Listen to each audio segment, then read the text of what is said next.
ராம் சீதா சீரியல்ல இப்போ ராட்டகாசமான எபிசோட் வந்திருக்கு. ஸ்கிப் பண்ணாம ஃபுல்லோடையும் கேளுங்க. அதுக்கு முன்னாடி இந்த வீடியோ பிடிச்சிருந்துச்சுன்னா லைக் பண்ண பாருங்க. ரொம்ப பிடிச்சிருந்துச்சுன்னா நம்ம சேனலுக்கு வந்து சப்ஸ்கிரைப் பண்ணி கண்டினியூஸாக ஆதரவு வந்துட்டாங்க. நம்ம அன்பு வந்து பேசிகிட்டு இருக்காங்க. பக்கத்தில் அஞ்சலியும் சீதா எல்லாரும் வெளியே தான் இருக்காங்க. இன்னமும் எவ்வளோ நேரம் தான் வந்து ரொம்ப காக்க வைக்கிறது. ரொம்ப பாவம் தானே அஞ்சலி. ரொம்பவே வந்து கஷ்டமாக இருக்குது என் மனசுக்கு. அவங்க பொண்ணை அவங்க மன்னிக்க வேணாம், ஆசீர்வாதம் பண்ணியாவது அனுப்பிச்சி வைக்கலாம்ல. ரெண்டுத்துக்குமே வந்து வழி இல்லைனா என்ன சொல்கிறதுன்னு தெரில. நாங்கள் இங்கேருந்து போகிறோம். இதுக்கு முன்னாடி எப்படியோ நான் வந்ததுக்கப்புறம் இனிமேட்டு அவள் என்னோட ஒய்ஃப். அப்படி இருக்கும்போது நான் கண்டிப்பாக அஞ்சலி வந்து நல்ல விதமாக பார்த்துப்பேன். அவள் என்னோட ஒய்ஃப், அவளை நான் நல்லபடியாக பார்த்துப்பேன்னு அன்பு வந்து பேசுகிறாங்க. நான் கொஞ்சம் நேரம் பேசலாமா அன்பு, இதை கேட்குறியா?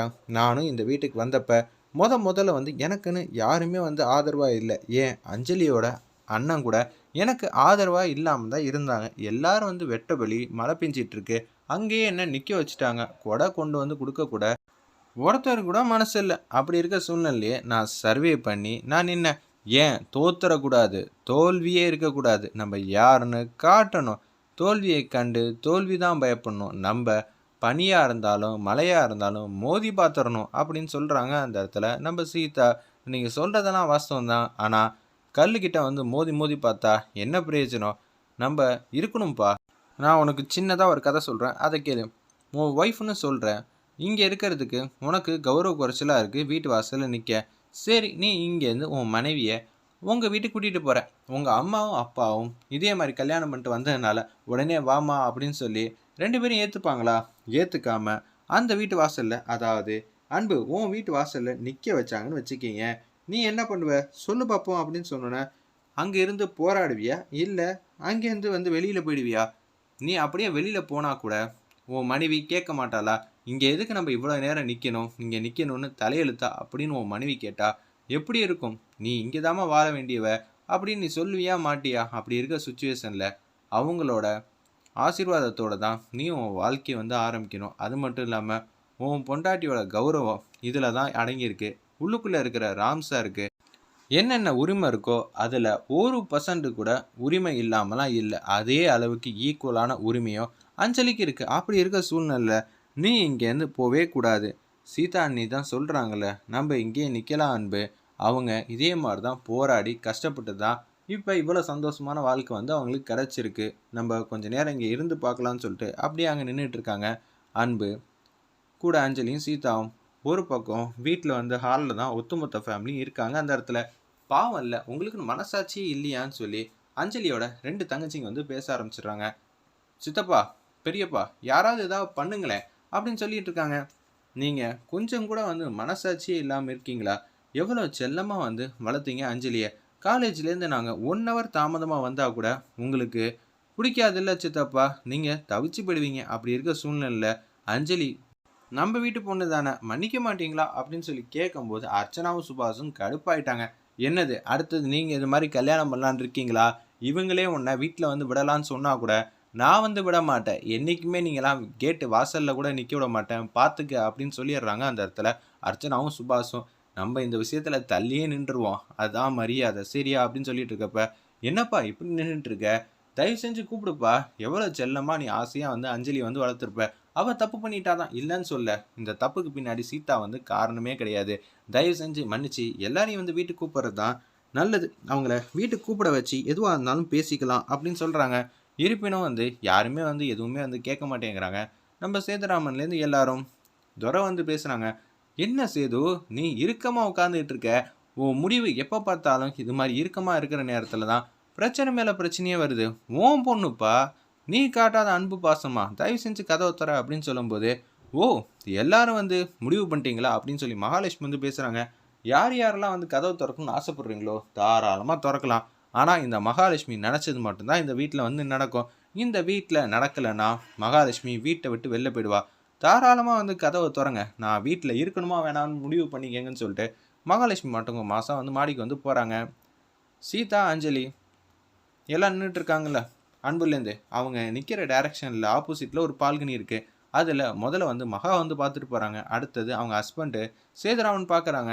அப்புறம் ராம் வந்து ஒவ்வொருத்தராக தனித்தனி 5 நிமிஷம் கேப் விட்டு வந்து பார்க்குறாங்க. அஞ்சலி ரொம்ப பாவம் இல்லை, எப்படி தான் இந்த சூழ்நிலை வந்து கடந்து வர போகிறான்னு தெரில. அவள் ரொம்ப செல்லமாக வந்து வளர்ந்த பொண்ணு, இவ்வளோ நேரம்லாம் நின்னலாம் பழக்கமே இருக்காதே, என்ன செய்யறதுன்னு தெரிலங்கிற மாதிரி யோசிக்கிறாங்க அந்த இடத்துல நம்ம ராம்லேருந்து எல்லாரும். அடுத்த நாள் காலையில் பொழுது வந்து விடிஞ்சிருது. அப்போன்னு பார்த்து அன்பு கடுப்பாயிட்டாங்க. இன்னும் எவ்வளோ நேரம் நின்னா சொல்லுங்க அவங்க மனசு மாறும்னு. நீங்கள் சொல்லி விடிய விடிய நின்னது தான் மிச்சம். இப்போ என் மனைவிக்கு மயக்கம் வருது, இவ கீழே விழுவுற மாதிரி இருக்கா. இனிமேட்டு இங்கே இருக்கிறது கொஞ்சம் கூட வந்து லாஜிக்கே இல்லை.